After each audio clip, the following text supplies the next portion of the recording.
Welcome back to Studio 5. In the 1800s, being a lady meant wearing corsets, sitting up straight, and taking those small, delicate bites.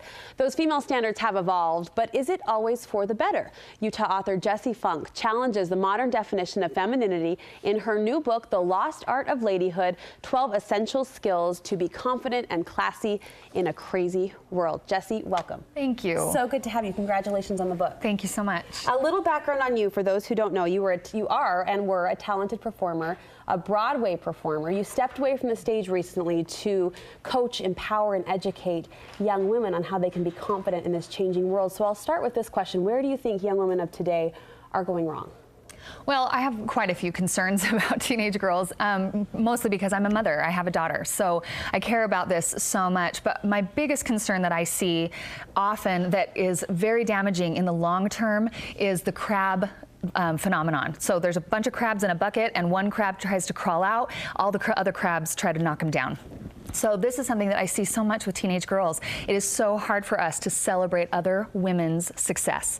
And so not only are they learning that they have to hide their own light, they have to diminish their own light and their talents and their awesomeness, but they can't allow other people to let their light shine. So it's really, really tricky, and that is carried into adulthood. That's something that I think is very damaging for teenage girls. The title of your book, The Lost Art of Ladyhood, begs the question, do you think ladyhood is lost? Oh, heavens no. I get to travel all over the country. I speak in high schools and junior highs and leadership conferences to teens all over this beautiful country. And I have met some of the most classy, sophisticated, strong, assertive, confident teenage girls. The art of ladyhood is alive and well. It's drawing that out. Yes. Of specific spirits and lights, and letting them know that's okay to shine. Exactly. Well, in the book, you highlight 12 specific areas where young women can afford to really focus in on and develop. And you dedicated an entire chapter to dining etiquette. And there was a paragraph that jumped out to me. You wrote, helping people feel comfortable is a good thing to learn, and being aware of others is an easy way to feed your happiness and confidence. So how can that happiness and confidence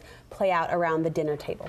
Well, dining etiquette is such a fun way to illustrate and to show girls the underlying principle of stepping outside of themselves and being aware of other people. So it's that emotional intelligence, you know, learning how, okay, in this situation I can be wild and crazy and fun, but in this situation it's more appropriate for me to listen and to ask questions and to be interested in somebody else. And by doing that, girls are given the opportunity to step away from their own needs, because naturally, as teenagers, all of us we're very self-centered, and we're trying to figure ourselves out. So there's nothing wrong with that. But by giving the girls the gift of awareness of other people, they'll be able to make friends, like have stronger relationships. And that's something that is so important for teenage girls. It's a book on ladyhood, so people might be surprised to see a chapter on self-defense. Yet you put that on the list of skills young women should learn. How come? Yes. Oh, this is something, someday I'm going to go lobby on Capitol Hill in DC. Like, we need to know self-defense just as strongly as we know reading and writing. It's amazing to me.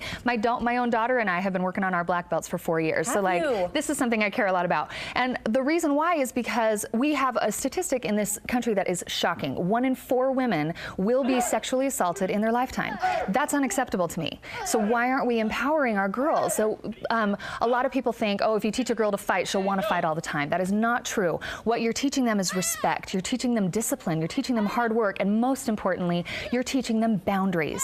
And by teaching a girl that her body is valuable and she has permission to stand up for herself and to protect her own body, what you're naturally doing is helping her create boundaries for her emotional, mental, and spiritual health as well. So a girl who knows that she has permission to stand up for herself is much less likely to get involved in abusive relationships. Well said. Well said. I love that you put service on the list of admirable qualities that you want young women to strive for. And you wrote this in the book. It's important to realize that the selfish switch can be turned on and off. We need to have enough emotional intelligence to know when it's okay to think about ourselves and when it's important to think of others. How can moms, Jessie, on the home front punch home that idea of service being important, even though this world we live in is so selfish? This world is certainly very self-centered. My biggest recommendation, and you're going to laugh, is to take your daughter to Africa. Because when I was 18, I was the most entitled, spoiled, ungrateful, unaware, selfish teenager you can possibly imagine. I have a hard time picturing that, knowing It's totally true. And I went to Kenya, Africa with a service organization when I was 18. It changed my life forever. So even though I highly recommend that, obviously it's not realistic for most people. So the most important thing that moms can do, and dads, especially dads actually, is model service. So it can be as simple as making sure that in our own homes we are not gossiping about other people. We are building other people up. We are being positive. We are being proactive. And we are taking time out of our lives to be aware of the people right in our own communities.